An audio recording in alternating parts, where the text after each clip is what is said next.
Hello Chroniclers, here's a special holiday episode of Norrathian Chronicles.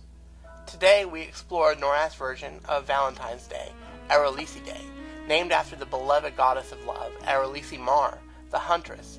Erollisi was curiously absent from the launch of EroQuest II and the Return of the Gods during Echoes of Phaedra expansion.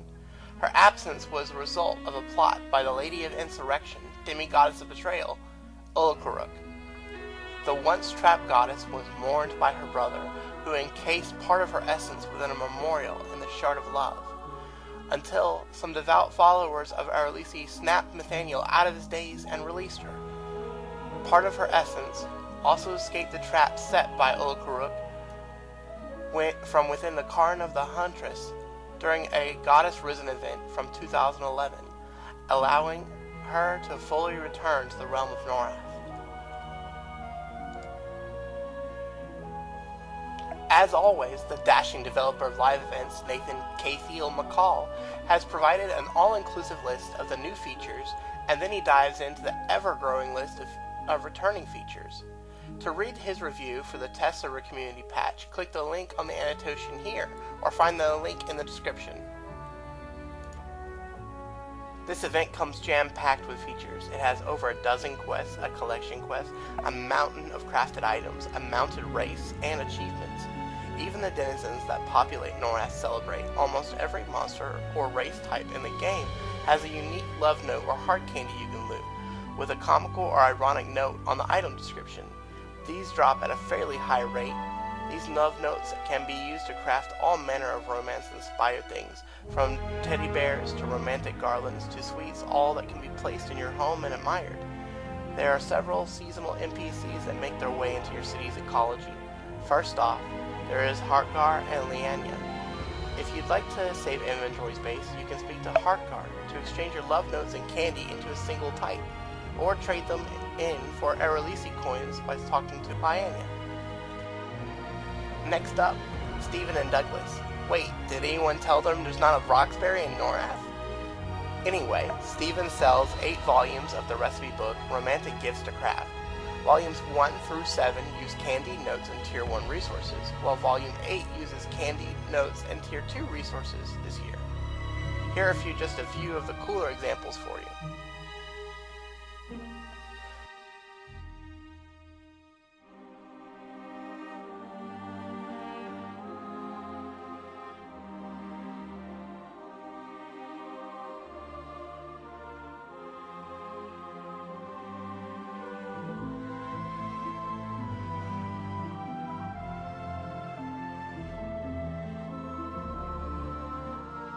Then Douglas, well, he isn't rocking the head bob, is selling a continued array of furniture, appearance items, but also some useful combat healing potions, a pink unicorn mount, and romance-inspired wings. What else is there to do besides slay creatures for their love notes and hard candy? Well, Erollisi Day comes with quests, mounted races, and achievements aplenty. While the quests range from short and sweet to long but lovely, I'm going to highlight just a few of my favorite quests and activities. First is Heal the Pain, which takes you to a gorgeous version of Shard of Love to combat the forces of hate from tainting the Shard once again, like we see in the original release of the Zone, a Shard of Love, Moment of Valor. The Shard of Love instance you enter for this quest is called Weeding Corruption. The flora, the fauna, and the architecture have drastically been restored since the return of Erollisi Mar. For the Heal the Pain, you must slay tainted denizens of the Shard and destroy the seeds of corruption placed in urns throughout the zone. Though the zone itself isn't lore-heavy, the prerequisites to reach this point told the unfolding story of the past several years worth of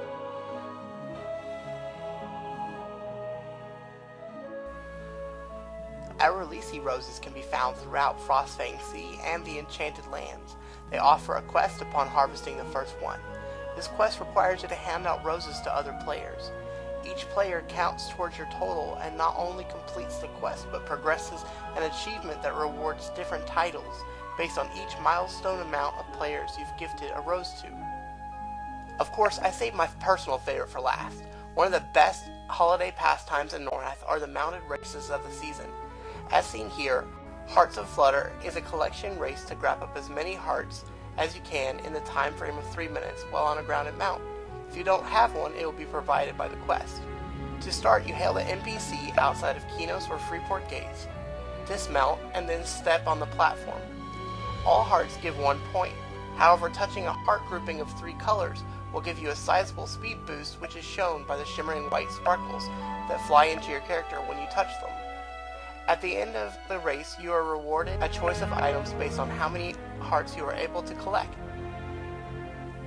So lovebirds, chroniclers, do you have any silly, fun, or romantic fan art or screenshots you want to share? Send them over to NorrathianChroniclesYT at gmail.com, and I'll use them in the intro to next year's Erollisi Day video. The best submission gets a $15 station cash card and will be announced on Facebook, Twitter, and Google+.